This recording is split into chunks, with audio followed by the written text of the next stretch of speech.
आज हमारे घर में दीदी की शादी थी और मैं बहुत ही खुशी से उड़ती हुई फिर रही थी। कितने अरमानों से ये दिन आया था। शादी का इंतजाम हमारे घर के पास ही एक पार्क में किया गया था। दीदी की शादी का बरसों से इंतजार था, क्योंकि दीदी की उम्र शादी से थोड़ा ज़्यादा आगे बढ़ गई थी और रिश्ता नहीं मिल रहा था। लेकिन फिर अचानक एक बहुत अच्छी जगह रिश्ता तय हो गया और फौरन ही शादी की तारीख भी पक्की कर दी गई। और आज वो दिन आ चुका था। घर में सारे मेहमान शादी हॉल में चले गए थे। अब बस मैं और मेरा छोटा भाई ही बचे थे। हम दोनों ने भी अभी निकल जाना था। बारात आने ही वाली थी। हम जैसे ही शादी हॉल में पहुंचे तो कुछ देर बाद ही बारात आ गई। बारात का स्वागत बहुत ही शानदार तरीके से किया गया था। शादी की सारी रस्में होने लगीं और फिर पंडित जी ने फेरों के लिए भी बुला लिया। बहुत ही खुशी भरे माहौल में दीदी की शादी संपन्न हुई थी। और फिर ठीक विदाई से पहले मेरी दीदी की सास ने एक अजीबोगरीब शर्त हमारे सामने रख दी। ऐसी शर्त जिसे सुनकर हम सब लोग हैरान रह गए थे और उनकी जिद थी कि इस शर्त को हर हाल में पूरा किया जाए। हम सब लोग एक दूसरे का मुंह देखते रह गए थे। मेहमान भी आपस में कानाफूसी करने लगे थे। ऐसा तो न कभी पहले सुना था न देखा था। मेरा नाम कनिका है और मेरी दीदी का नाम सिमरन है। मेरी उम्र 24 साल हो चुकी है, लेकिन दीदी मुझसे 4 साल बड़ी हैं। दीदी की उम्र 28 साल हो चुकी है। इंटर के बाद ही दीदी ने पढ़ाई छोड़ दी थी, क्योंकि उन्हें पढ़ाई का कोई ज़्यादा शौक नहीं था। वो कुकिंग में और बेकिंग में किस्मत आजमाना चाहती थीं। वो अपना एक छोटा सा होम सेटअप बनाना चाहती थीं, जिससे वो बिजनेस कर सकें। हम सब ने दीदी को सपोर्ट भी किया था और हम भी यही चाहते थे कि अगर दीदी का रुझान इस तरफ है तो ज़रूर उन्हें ये काम करना चाहिए। सो दीदी ने घर पर ही कुकिंग और बेकिंग का छोटा सा सेटअप बना लिया था और लोगों को होम डिलीवरी भी करने लगी थीं। पापा दीदी के इस बिजनेस में उनके साथ साथ थे और दीदी को पूरी तरह सपोर्ट कर रहे थे। पापा डिलीवरी दे आते और दीदी ऑर्डर के अनुसार खाना तैयार कर देती थीं।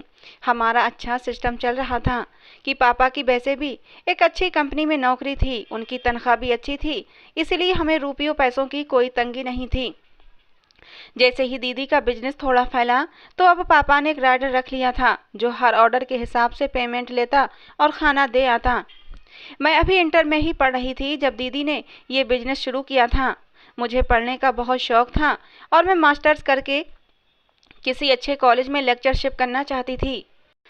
उन्हीं दिनों घर में मम्मी पापा ने दीदी के रिश्ते के लिए बात करना शुरू कर दी। हालांकि दीदी ने कहा भी था कि अब मेरा बिजनेस चलने लगा है, मुझे कुछ समय और दें ताकि मैं अच्छे से सेटल हो जाऊं। लेकिन मम्मी पापा ने कहा कि शादी के लिए यही सही समय है, बाकी अपना शौक बाद में पूरे करते रहना। मम्मी पापा की जिद पर दीदी ने भी अपनी रजामंदी दे दी और फिर जोर शोर से दीदी का रिश्ता देखना शुरू कर दिया गया। हर एक को दीदी के रिश्ते के लिए कहा गया, लेकिन ना जाने क्या बात थी, देखने में दीदी प्यारी भी थीं और वो पहनने ओढ़ने का सलीका भी उन्हें आता था। पढ़ी लिखी भी थीं और हुनरमंद भी थीं। लेकिन फिर भी दीदी का रिश्ता कहीं पर भी तय नहीं हो पा रहा था। किसी न किसी वजह से बात बनते बनते रह जाती थी।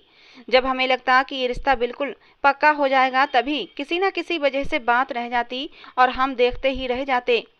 4 साल मम्मी पापा रिश्ता देखते रहे। कभी कोई किसी वजह से रिजेक्ट कर जाता और कभी कोई रिश्ता मम्मी पापा को ही पसंद नहीं आता। दीदी अब चिड़चिड़ी हो गई थीं और इस सब सूरत हाल से घर में अजीब सी टेंशन बनी हुई थी। दीदी अपने आप को मुजरिम सा समझने लगती और अब तो उन्होंने साफ कह दिया था कि मेरा रिश्ता देखने की कोई ज़रूरत नहीं है, बल्कि अब आप लोग कनिका का रिश्ता देखें, मुझे शादी ही नहीं करनी है। दीदी ने दो टूक अंदाज में कह दिया। मम्मी पापा दीदी का दुख समझते थे। रिजेक्ट होना और बार बार होना बहुत बड़ी तकलीफ होती है और दीदी इस तकलीफ से कई बार गुजर चुकी थीं। लेकिन मम्मी पापा ये बात स्वीकार करने को तैयार ही नहीं थे, इसीलिए वो लगातार अपनी कोशिशों में लगे हुए थे। लेकिन ये रोज रोज का रिजेक्ट होना दीदी को ना जाने किस दिमागी तकलीफ से दो चार कर रहा था।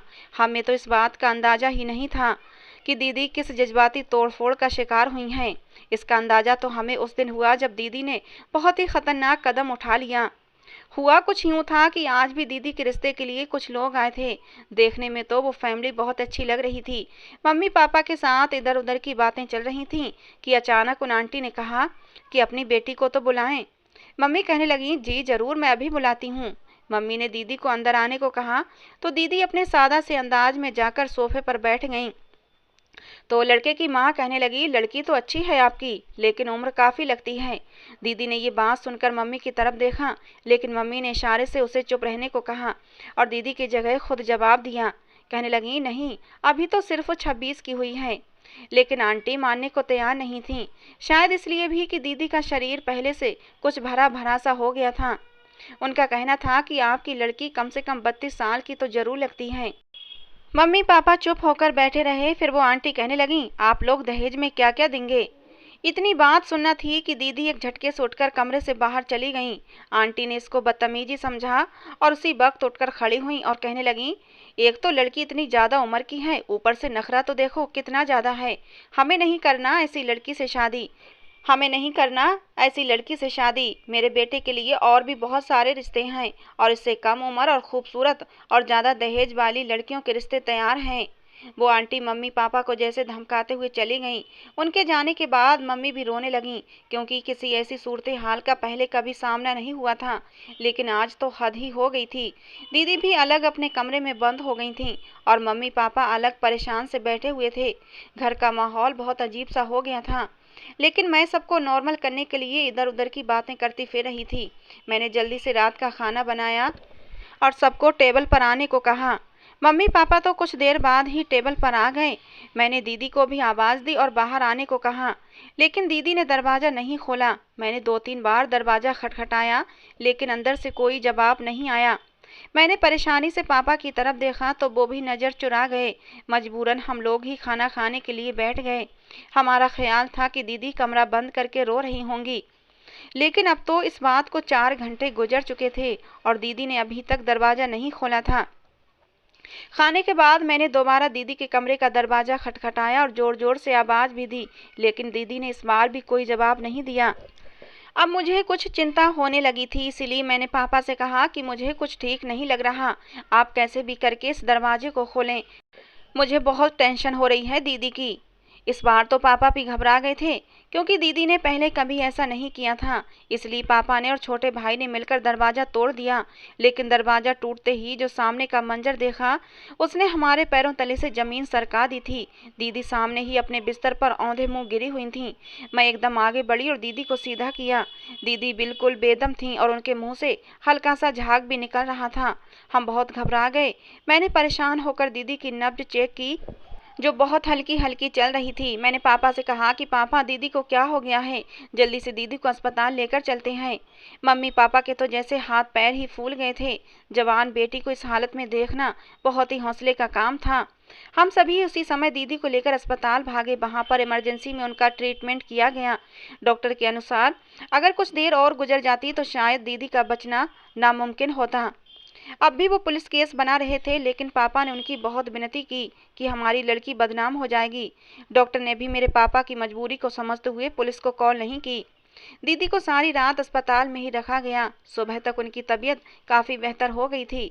होश में आने के बाद दीदी ने किसी से कोई बात नहीं की, बस बेआवाज़ आंसुओं के साथ रोती रहीं।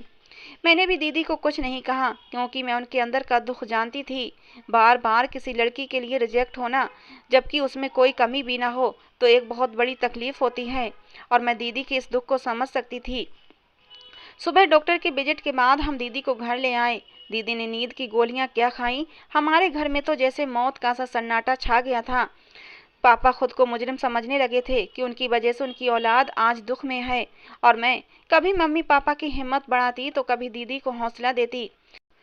दीदी को इस सूरत हाल से निकलने में 2 से 3 दिन लग गए थे। तब तक हम लोग भी नॉर्मल रूटीन की तरफ वापस आ गए थे।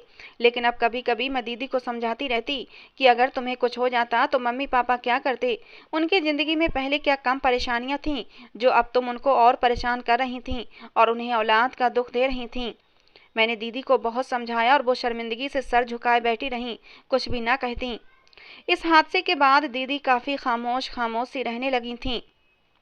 उन्होंने एक चीज़ नहीं छोड़ी थी और वो था उनका काम।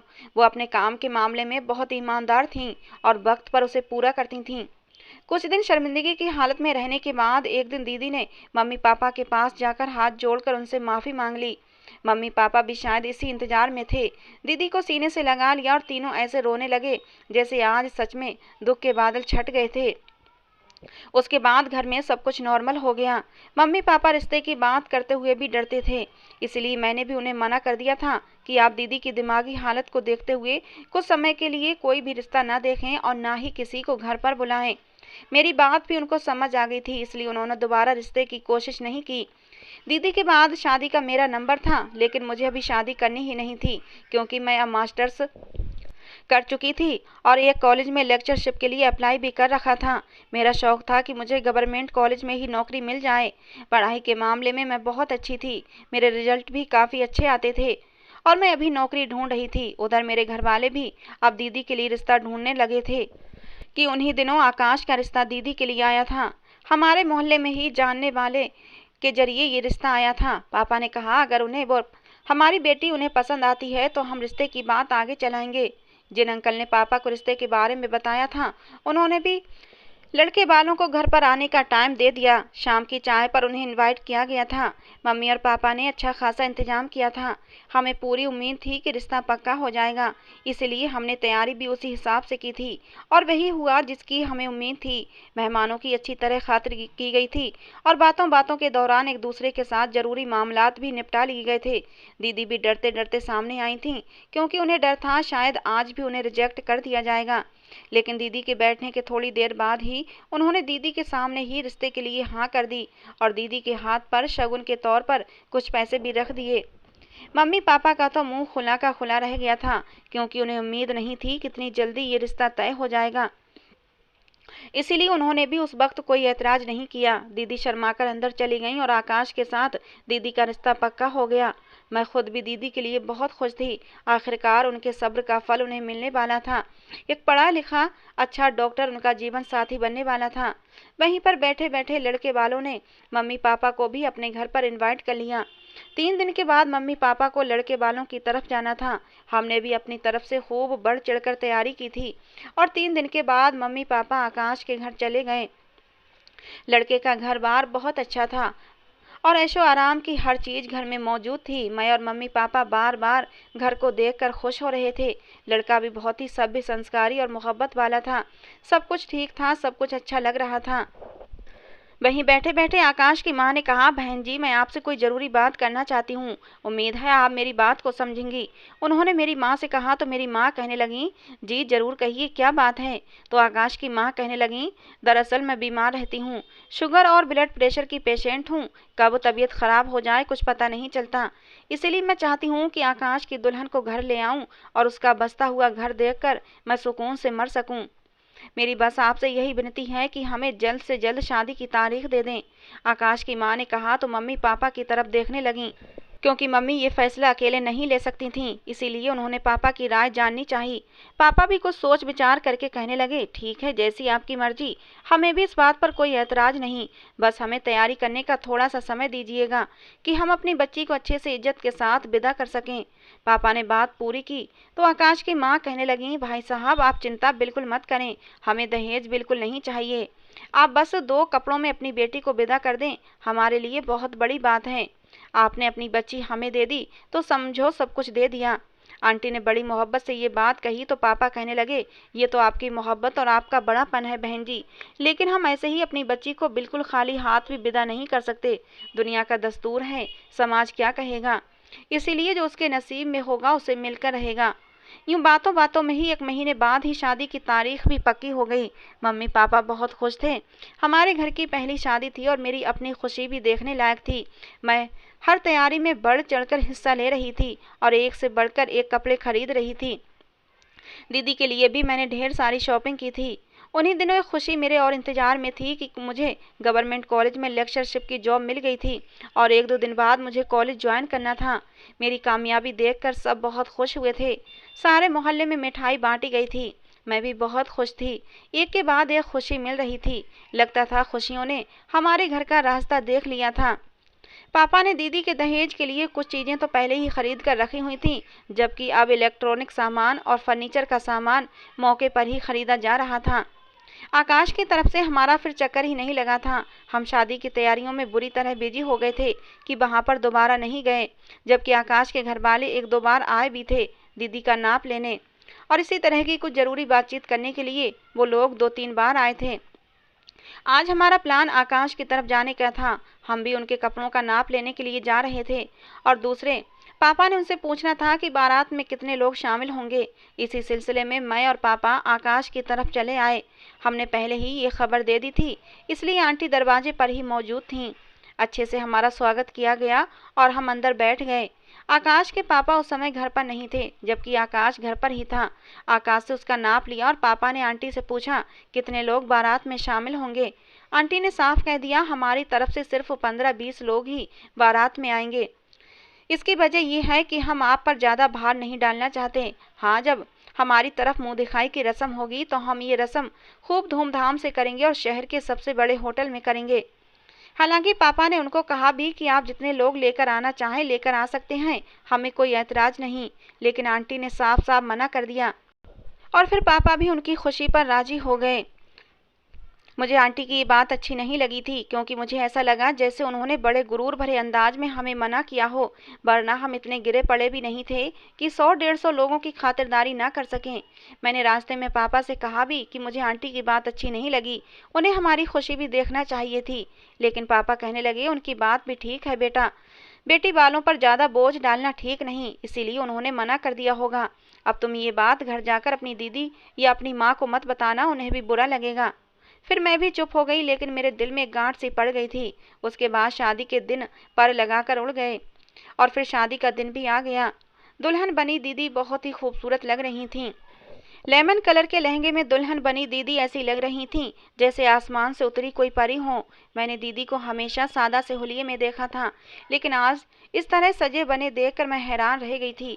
दीदी तो सचमुच में कोई परी ही लग रही थीं। मैंने फौरन दीदी की नज़र उतारी और मम्मी पापा भी दीदी को देखकर मुस्कुरा रहे थे, लेकिन उनकी आंखों में नमी भी थी। दीदी से जुदाई का ख्याल उन लोगों को ठीक से खुश भी नहीं होने दे रहा था। बारात आ चुकी थी, शादी की रस्में अच्छे तरीके से हो चुकी थीं, लेकिन अचानक ही एक ऐसी बात हो गई जिसने सब लोगों को हिलाकर रख दिया। आकाश की माँ ने मम्मी से कहा कि उनके यहाँ रिवाज है कि जब भी दुल्हन को विदा करवा कर ले जाते हैं तो घर ले जाने से पहले उसे अस्पताल लेकर जाते हैं और उसके बाद ही घर ले जाते हैं। मम्मी ने ये बात सुनी तो हैरान हुई और कहने लगी, ऐसा तो पहले कभी नहीं देखा और ना ही सुना, ये कैसा अजीब सा रिवाज है। मम्मी ने जरा गुस्से से कहा, लेकिन आंटी भी जिद पर आ गईं कि ये उनके घर का रिवाज है और ये बरसों से उनके ख़ानदान में चला आ रहा है और वो अपने रिवाज को ख़त्म नहीं कर सकती। आंटी ने भी जिद्दी शब्दों में कहा, लेकिन मम्मी कहने लगी, हम ऐसा कैसे कर सकते हैं? एक दुल्हन बनी लड़की को विदा करवा के घर ले जाने की बजाय उसे अस्पताल लेकर जाएं, ये कैसा रिवाज है? आखिर इसकी क्या तुक बनती है? आंटी कहने लगी, हमारे यहाँ यही रिवाज है और आपको ये बात माननी पड़ेगी। हमने आज तक अपनी कोई बात आपसे ज़बरदस्ती नहीं मनवाई है, ना ही आपसे कोई डिमांड रखी है, लेकिन अब ये बात तो आपको मानना ही पड़ेगी। आंटी की बात सुनकर मम्मी चुप हो गईं। बात बढ़ते बढ़ते मर्दों तक पहुंच गई। लड़के की तरफ के मर्द इस हक में थे कि जो उनकी तरफ का रिवाज है उसे माना जाए। वो सब यही कह रहे थे कि हमारे घर के रिवाज के मुताबिक लड़की पहले हमारे अस्पताल जाएगी, उसके बाद ही वो घर जाएगी। लेकिन मम्मी पापा इस हक में बिल्कुल नहीं थे। वो कह रहे थे कि अभी आप विदा करवा कर घर ले जाएं, बाद में भले ही उसे अस्पताल लेकर चले जाएं। लेकिन वो लोग किसी भी तरह राजी नहीं हो रहे थे और फिर आखिर में फैसला लड़के वालों के हक में ही हुआ, क्योंकि मम्मी पापा को डर था कि कहीं इस मामूली सी बात को बहाना बनाकर वो शादी को तोड़ ना दें। हालांकि उनका दिल किसी भी तौर इस बात के लिए नहीं मान रहा था, लेकिन उनकी मजबूरी थी कि लड़के वालों की बात मान ली। और फिर दीदी की विदाई कर दी गई। दीदी को कार में बिठाया गया। अंकल और आंटी और आकाश बारात के दूसरे लोगों के साथ ही चले गए। मम्मी पापा भी पीछे पीछे दीदी के अस्पताल चले गए। हमें कुछ बेचैनी सी होने लगी थी। दीदी को इस तरह अकेले अस्पताल भेजने में डर भी लग रहा था। दीदी को सब लोग ऑपरेशन थिएटर में लेकर चले गए। कुछ देर बाद हमने देखा कि लड़के के घर वालों के सारे मर्द डॉक्टरी कपड़ों में थे और वो सभी ऑपरेशन थिएटर में चले गए। मम्मी और मैं हैरान परेशान बैठे हुए थे। हमसे इंतजार नहीं हुआ, लेकिन मजबूरी थी, हमें यहीं बैठना था। लेकिन कुछ देर ही गुजरी थी तो मुझे सब्र न हुआ और मैंने ऑपरेशन थिएटर का दरवाज़ा खोला और अंदर चली गई। मेरे पीछे पीछे मम्मी और पापा भी आ गए, लेकिन अंदर आकर तो मेरे पैरों तले से ज़मीन ही खिसक गई। ऑपरेशन थिएटर खाली था, वहाँ पर कोई भी न था। मैं और मम्मी पापा हैरानों परेशान रह गए। मैं भागकर बाहर आई, वहाँ पर मौजूद स्टाफ से पूछा, लेकिन किसी को भी इस बारे में कुछ मालूम न था। हमने खुद उन सबको ऑपरेशन थिएटर जाते देखा था, लेकिन उन्हें बाहर निकलते हुए नहीं देखा। मैंने सारा अस्पताल छान मारा, एक एक स्टाफ से पूछ लिया, लेकिन किसी को कुछ पता नहीं था। हम बहुत परेशान हो चुके थे। मम्मी ने तो रोना शुरू कर दिया। आखिर ये क्या मामला था, कुछ समझ नहीं आ रहा था। रो रो कर मेरी माँ का बीपी हाई हो गया, उनकी तबीयत खराब हो गई और मम्मी को वहीं अस्पताल में एडमिट करवाया गया। मैं और पापा सड़क पर निकलकर खड़े हुए, लेकिन ना तो दीदी का कहीं पता चल रहा था, ना ही आकाश का और उसके घर वालों का। हम जल्दी से उनके घर भी गए, लेकिन वहाँ पर भी ताला पड़ा हुआ था। साथ वालों से पूछने पर पता चला कि उन्होंने तो 1 हफ्ते पहले ही ये घर खाली कर दिया था। अब तो पापा की तबीयत भी खराब होने लगी थी।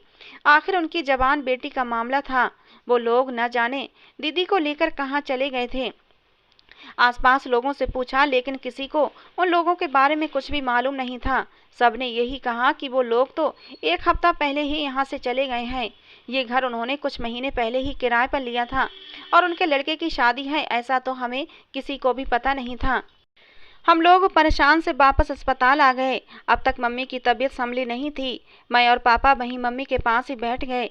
सारी रात हमारी किस तरह गुजरी थी ये हम ही जानते थे, या हमारा भगवान। सुबह तक मम्मी की हालत ठीक हो गई थी, तो डॉक्टर ने चेकअप करके उन्हें छुट्टी दे दी। हम लोग घर आ गए। खाली घर साए साए कर रहा था। हम लोग टीवी लॉन्ज में ऐसे बैठ गए जैसे अपनी सारी जमा पूंजी लुटा बैठे हों। एक दूसरे से नजरें चुराए हम अपनी अपनी सोचों में गुम थे। दीदी के बारे में अभी तक कुछ पता नहीं चला था और एक एक पल हमारे ऊपर भारी पड़ रहा था। बेशक हमने उसकी शादी करके उसे विदा कर दिया था, लेकिन जिस तरह से वो गायब हुई थी, इस बात ने हमें परेशान कर दिया था।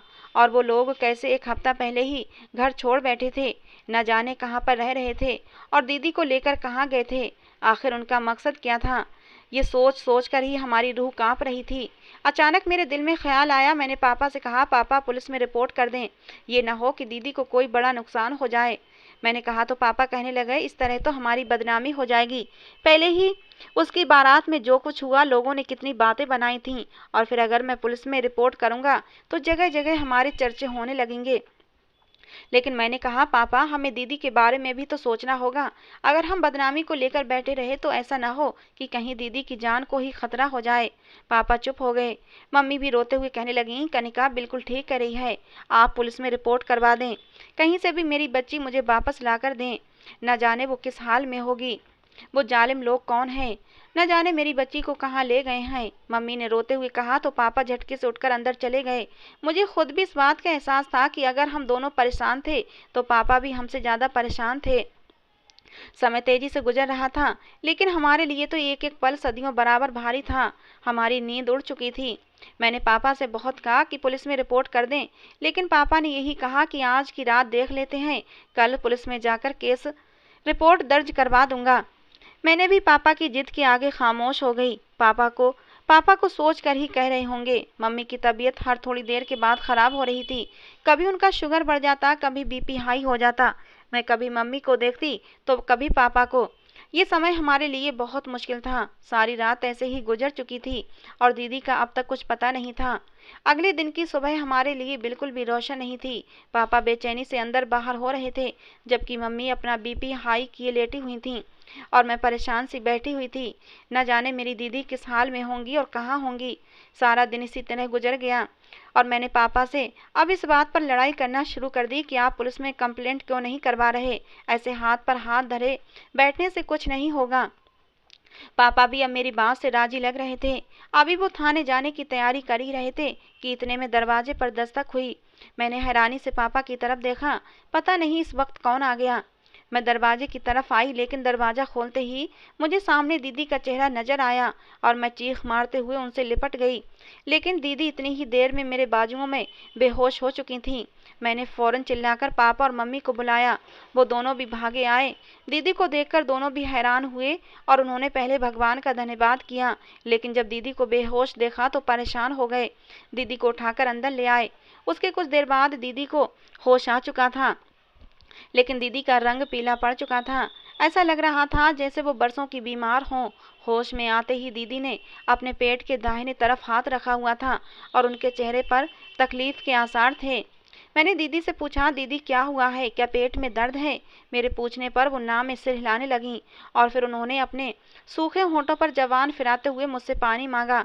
मैंने जल्दी से पानी लाकर दिया और दीदी को पिलाने लगी, लेकिन दीदी से तो उठा भी नहीं जा रहा था, इसलिए लेटे लेटे ही वो पानी पीने लगीं। फिर दोबारा से बेदम होकर लेट गईं, जैसे उनके शरीर में जान ही ना हो। हम तीनों बहुत परेशान थे और इसी परेशानी में दीदी को देख रहे थे कि आखिर उन्हें हुआ क्या है।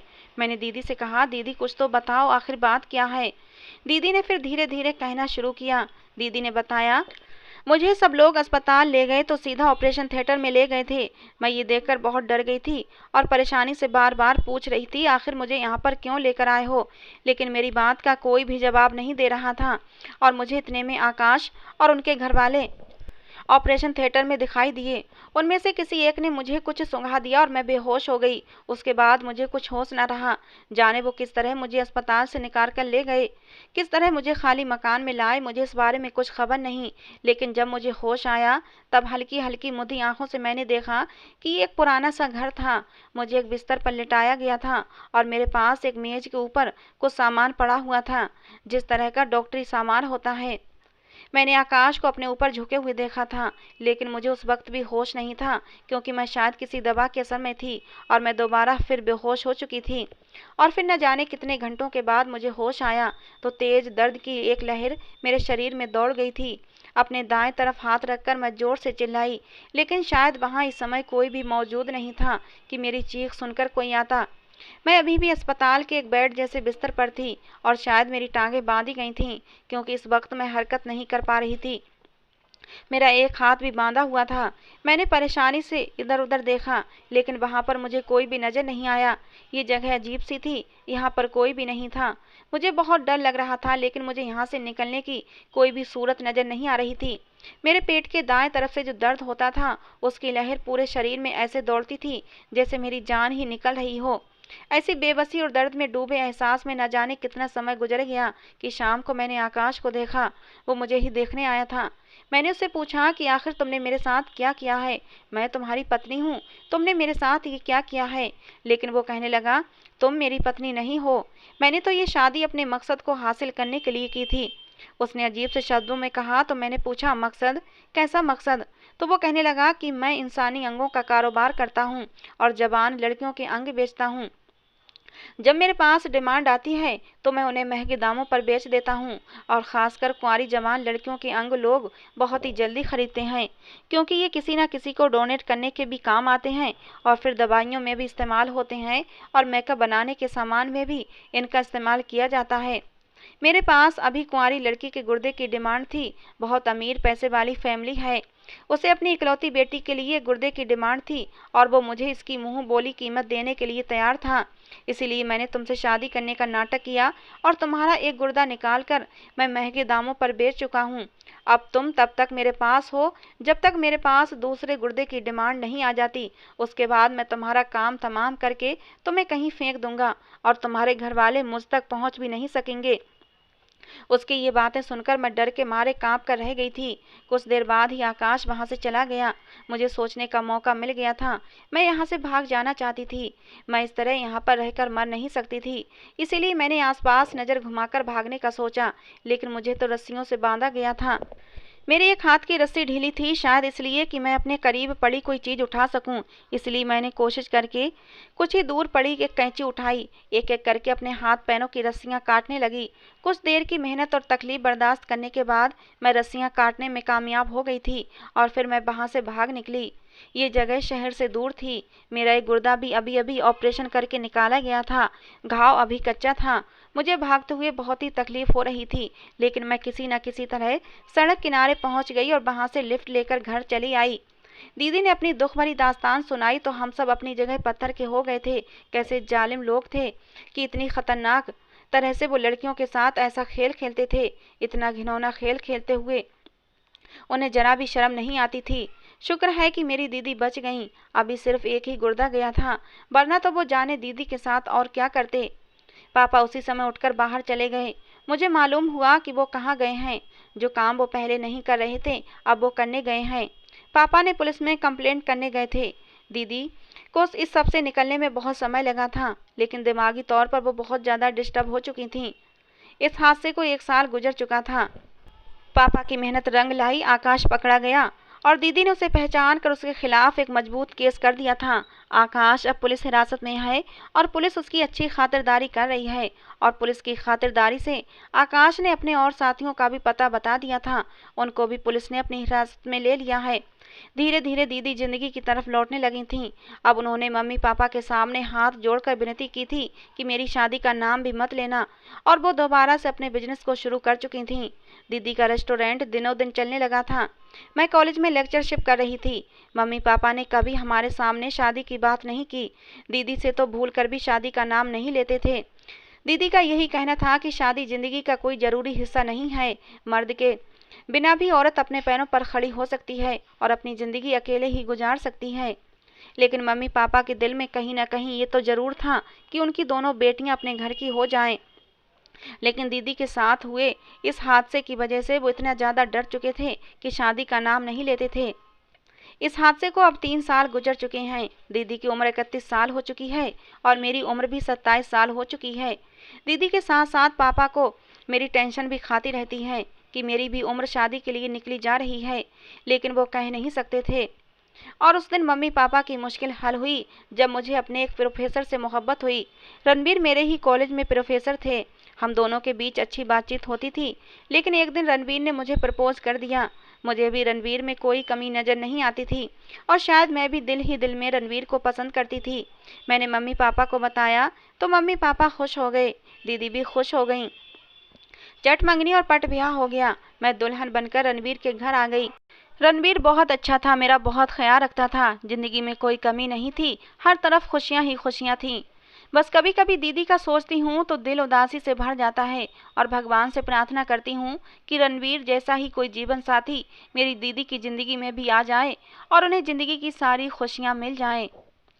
तो दोस्तों, ये थी आज की हमारी कहानी। आपको कैसी लगी ज़रूर बताना। पसंद आई हो तो प्लीज़ लाइक करना। रोज़ एक नई कहानी सुनने के लिए हमारे चैनल को भी सब्सक्राइब करना। कहानी को अंत तक सुनने के लिए आप लोगों का बहुत बहुत धन्यवाद दोस्तों। मिलते हैं अगली किसी नई कहानी के साथ।